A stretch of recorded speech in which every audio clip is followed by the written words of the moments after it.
Hello everyone, welcome to my channel. Today we will discuss functions of language.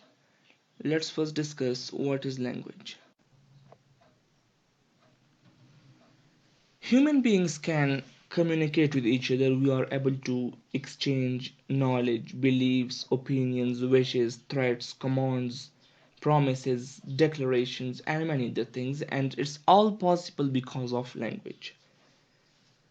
Language is a system of communication based upon words and the combination of words into sentences.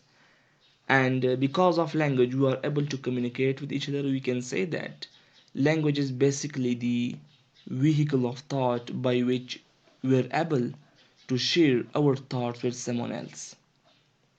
There are many definitions of language, but all the definitions are able to highlight some aspects of language.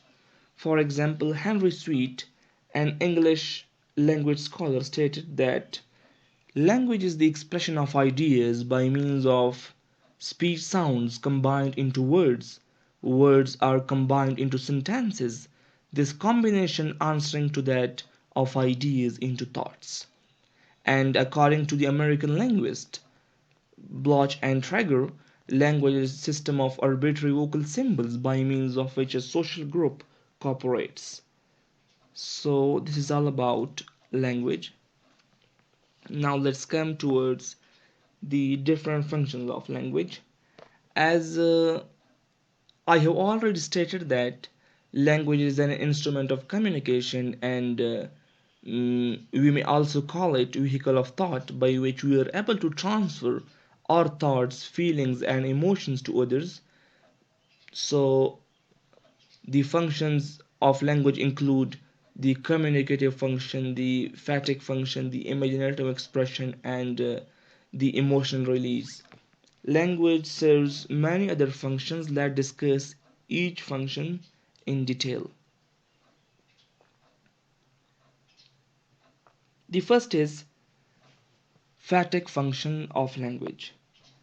Phatic function means that language enables us to maintain our social bonds through language. It is social function by which we develop conversations.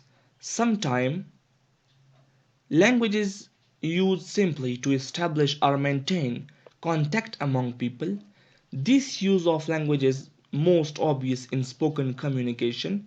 Language used for phatic purposes does not necessarily seek to generate a meaningful response. For example, when we greet each other by saying hello or good morning, we are using language to maintain a social custom. So the phatic function is that it enables us to maintain social bonds. The second is emotive function. The emotive function describes expressing something. Language can be and it is often used to express one's feeling, ideas or attitudes without necessarily taking a reader or listener into consideration. So after emotive, we have aesthetic function of language. Language used in literary, stylistic, or imaginative ways is aesthetic. This the user focuses on the structure and pattern of language and places emphasis on the manner in which the language is manipulated. Language used for poetic purposes is not necessarily done in verse. Aesthetic function is the poetic function which is used to glorify human beauty and nature. Metalinguistic function of language. This is simply the use of language to comment on, refer to or discuss language itself.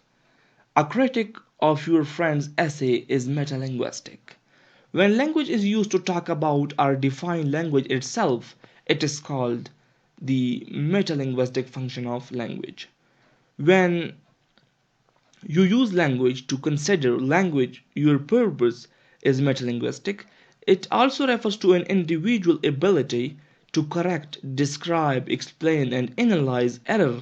That is language that explains language. So when you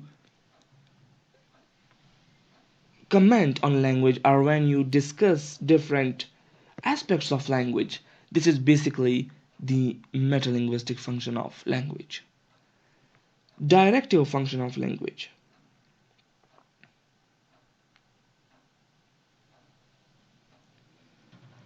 Directive function means that language is used for commands and requests.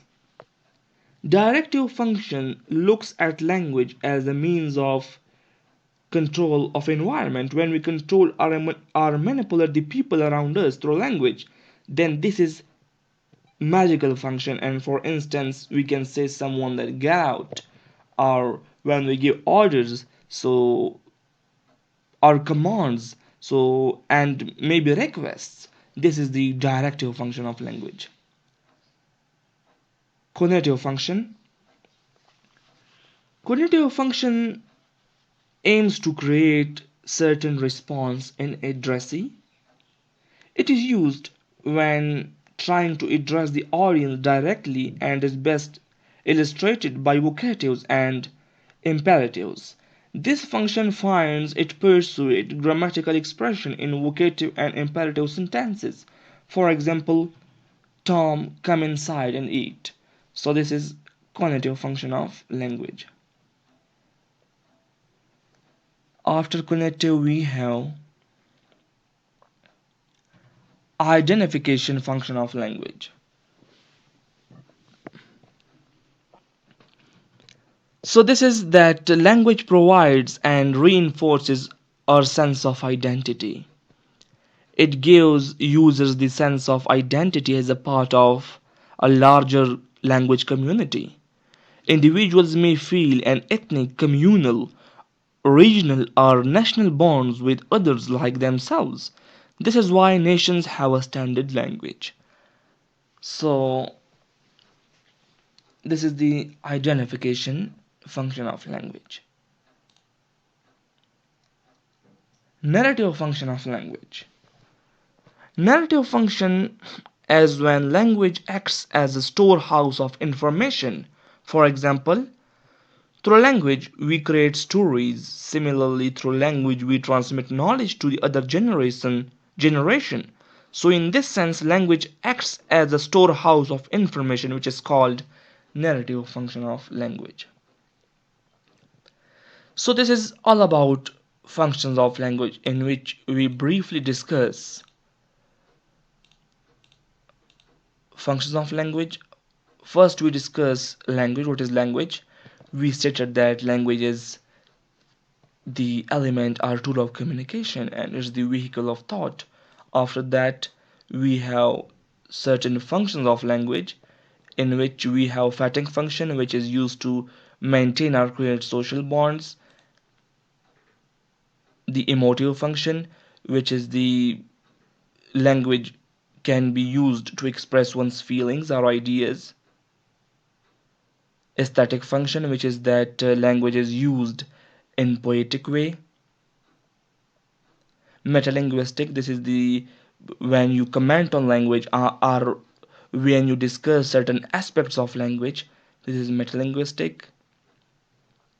Directing function, when you give orders, command, or requests. Conative function, it's when you create certain response in addressee. Identification, it provides identity. Narrative, it's used when you transfer information to the other generation. So that's all about functions of language. I hope it will be helpful. Thank you very much.